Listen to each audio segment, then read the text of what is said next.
Hey everyone, Vale here at Mobalytics, and today we've got a list of just over 20 changes coming to the Summoner's Rift next week. The last few patches have been a little bit underwhelming, but this is a pretty huge amount of changes, especially considering the season started just a week ago. In my opinion, it's really good to see Riot addressing these things sooner into the season rather than later. And first off, we're going to dive straight into the champion buffs. So Nocturne is getting a small buff to his HP per level, helping him out with some survivability throughout games, and his Q is getting a 10% buff to its AD ratio, which is definitely going to make a difference. Despite Nocturne being a pretty scary champion, he's actually not been as strong as you may think. These small buffs should help make him a tad bit more relevant. Volibear has been super underwhelming for a while now, so it's nice to see Riot giving him a little bit of love. His AD per level is going up from 3 to 3.5, and the cooldown on his E is going down from 15 seconds to 13. Now this may not be quite enough to bring Volibear back to his prime, but hopefully it'll make a few players remember that he actually exists.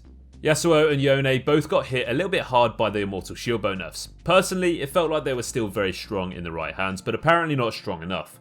Both of the AD ratios on their Qs are being buffed from 100% to 105%, and hopefully this isn't quite enough to make them giga broken again.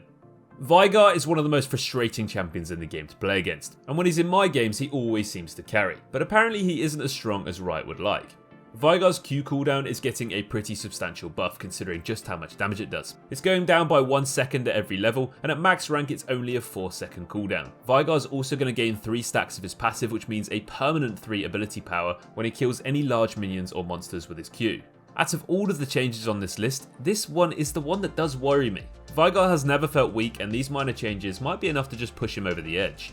Tristana is getting her base stats buffed, with her HP going from 559 to 600 and her HP regen going from 3.75 to 4. This is definitely a welcome buff. Tristana hasn't been crazily popular for a while now, but this boost to her early game and laning phase will definitely make a difference. Just be prepared to see a lot of solo lane Tristana. Senna hasn't really been the same champion since Glacial Augment got changed going into the preseason. Riot are now adding a 20% 2-second slow to Senna's Q, which will definitely help her out a little bit and make her feel a little bit less underwhelming. The last champion buff we've got is actually for Samira's ultimate. It's getting a higher base damage per bullet, which will help a little bit, especially in the early game.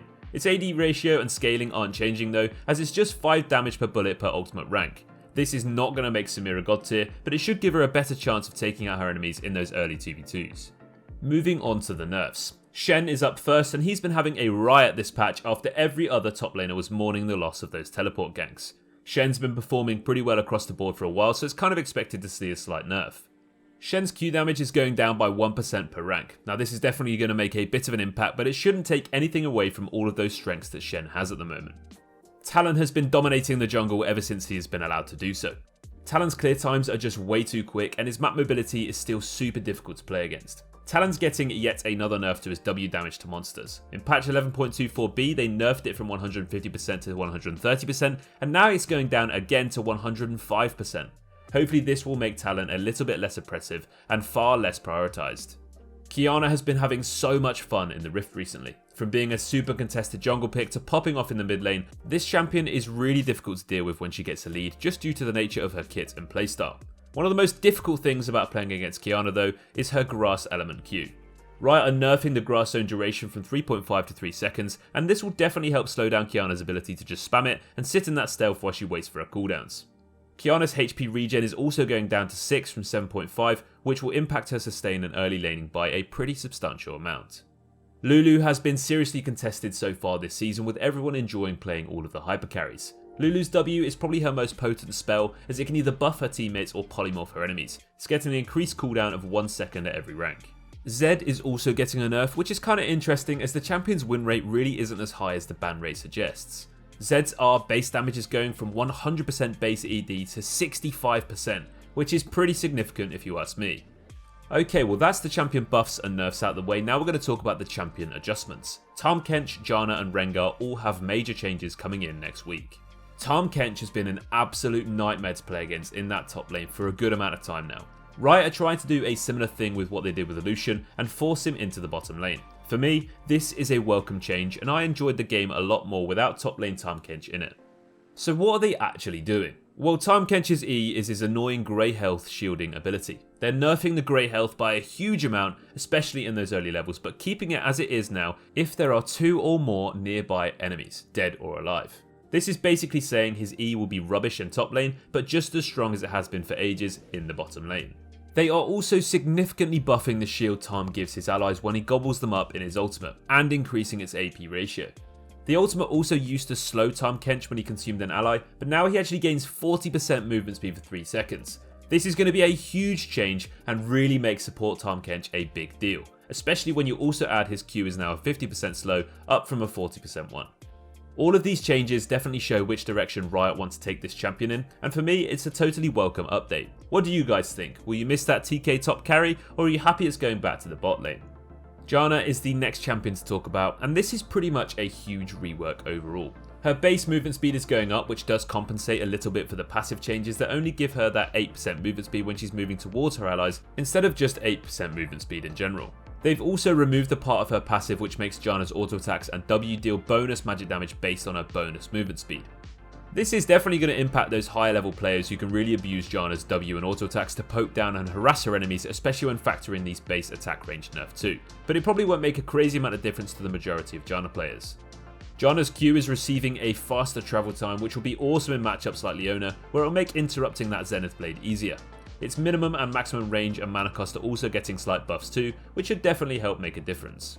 Janna's W is now a higher range, slows for 3 seconds up from 2, deals more damage and grants more movement speed. Pretty decent buffs to this ability overall, despite having a much longer cooldown.